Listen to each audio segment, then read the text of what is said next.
This is about power relations in society, and it's not something that's going to go away in South Africa. And we need to make sure that that particular argument, which the ANC can use against us reporters, is taken away from them. We need to find a way that does mean that if a reporter makes a mistake, and they know they make a mistake, they don't think, should I tell my editor? They mustn't be able to sleep. They must be in a cold sweat. They must think, oh my word, what is going to happen to me? If they don't do that, then we are failing as a society, because we know that if a lawyer makes a mistake, if a judge makes a mistake, if something like that happens in a society, there is some kind of sanction. The argument about the sanction, of course, is an extremely complex one. We don't want to jail reporters in South Africa. If there are people in this country who do want to jail reporters, well, then they should really read the anthem again, and they should read the Constitution again, because that is not what we as South Africa should be standing for. We should not be closing down newspapers. We all know what happens in a country where that happens. My point here is we need to find some sort of middle ground, because on the one extreme, if you do allow people to just say things, to report things, to make things up, you're going to have a situation where people's rights are abused on an absolutely daily basis, and the people whose rights will be abused will be from the president all the way down. And we know what happens when tabloids get hold of school children who look particularly effeminate and call them certain things and splash it on the front page, and nothing ever happens. We need to fix that. We need to withdraw that argument away from the ANC. And for me, as a political reporter, and may I say perhaps as a particularly cynical one, this argument isn't one with submissions to Parliament. This argument is one at Esalen Park or Luthuli House. That is another fact of our society. That is how I see it. And it is not the entire ANC that wants to do this. It is, as I put it, the factions to which Zwelinzima Vavi is opposed who want to do it.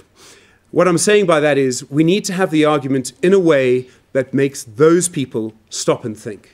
We can't do it by making submissions to Parliament. We need to have this debate in public. We also need to try and have closed-door meetings. These situations are often resolved through some kind of unmandated closed-door meeting. We need to look at doing that as well. It is absolutely fundamentally important.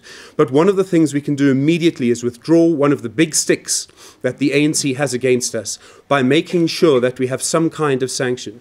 But it cannot be sending people to jail. It can't be fining newspapers out of business either. And the problem is always this. You can either allow everyone to write what they want, or you can stop them. If you let everyone write what they want, you have absolute chaos. No one knows what's really going on. If you stop them, you have North Korea. Somewhere we have to find a balance between those two.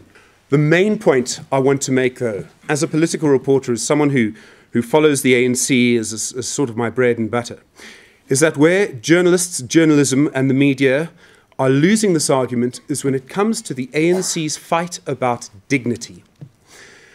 In South Africa, we have a media that pretty much has a British view of dignity.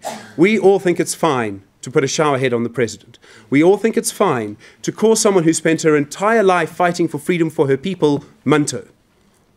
I don't think there's anyone in this room who would disagree with me. We are mainly from media organizations. We have that viewpoint. But most of the country doesn't agree with us. And we have not explained at all, really, to them in a way in which people who do not come from that particular mindset think. We haven't explained to them why we should have a shower on the president's head, and we haven't explained why we call someone who is their leader by their first name, when we often don't call white ministers by their first names. Why is that? We really need to engage on this issue if we want to win the heart and mind of Luthuli House, and I think that is the ground upon which this is fought.